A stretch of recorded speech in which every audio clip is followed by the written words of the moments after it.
어느 정도 내가 지나갈 수 있겠다. 내가 주변 사람들한테 도움을 받아서 해결할 수 있겠다 싶으면 그냥 해결해 보실 수 있겠죠.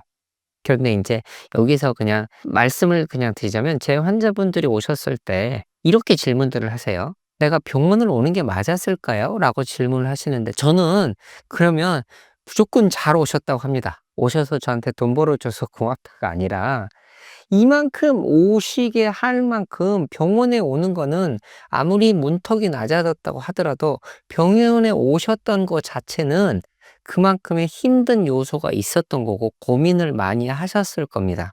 그런데 저도 처음 오셨을 때 바로 약을 드리고 약물 치료를 하거나 드리지는 않습니다. 이건 어떤 이유냐면 충분히 환자랑도 상의를 해 보고 얘기를 들어보고 그게 정말로 우울증을 치료를 받아서 어떤 치료를 해야 될지 결정해야 될 정도인지 진단을 명확하기 위해서입니다.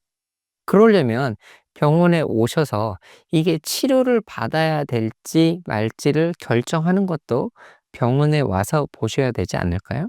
그래서 이거 그런 정도 아니니까 그냥 가셔도 좋고 활동 열심히 하실 수 있으면 좋겠습니다. 혹은 주변 사람들과 도움을 받을 수 있으면 좋겠습니다.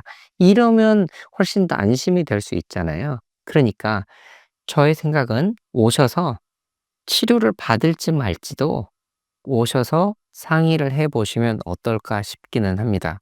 물론 이제 나 혼자 나 얘기를 남한테 얘기하기 어렵다 혹은 그러지 않을 정도이다. 내가 인제 할 수 있겠다 정도면 그러면 인제 혼자서 해결해 나가시고 또 우울증의 고는 꽤 오랜 시간이 지나면 보통 회복이 되고 6 개월, 1년 정도가 될 수도 있습니다.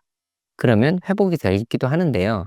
문제는 뭐냐면 우울증에 많은 경우에 있어서 자살 사고에 이르게도 됩니다. 어떤 왜냐면 우울증 자체가 이 사람이 이상한 게 아니라 우울증 자체가 너무 힘들어지면 자살 사고로 가게 되는 과정이 있습니다. 병이 심해지면 폐렴, 폐혈증 이렇게 악화되는 경우들이 있어서 그런 경우에는 조심을 해야 되지 않을까 싶고 특히 자살 사고가 있거나 혹은 일상생활이 무너지는 게 병원 진료를 받아야 할 이유입니다. 회사를 학교를 잘 가던 사람이 혹은 주변 사람과 가정생활 잘하는 사람이 너무 이상해지고 힘들어한다면 이거는 상담과 진료를 받아야 될 거겠죠. 또 정신과 의원을 가시라고 얘기 드린 이유는 우울증이 굉장히 큰 범주라서 이게 조울증에서 나온 우울증인지도 정신과 의사가 판단을 해야 되는 부분이고 그러면 치료도 다른 방향이 있을 수 있으니까요. 중요한 건 모든 질병은 더 악화가 되기 전에 조기 진단과 치료, 그 이전에 예방이 더 좋겠지만 이렇게 해 보시는 게 필요하지 않을까 싶습니다. '내가 병원에 가야 될까요?' 질문을 할 정도면 이미 힘들어진 상태이시니까 상담을 받아 보시는 게 어떨까 하는 게 제 입장입니다. 병원 뭐 감기 가서이면 약 드실지 안 드실지 정도지만 만약 위암이라면 그건 너가 이겨야지." 하는 거면 아니지 않나요? 뭐 수술이나 항암 치료든 당연히 암이면 해야 되잖아요.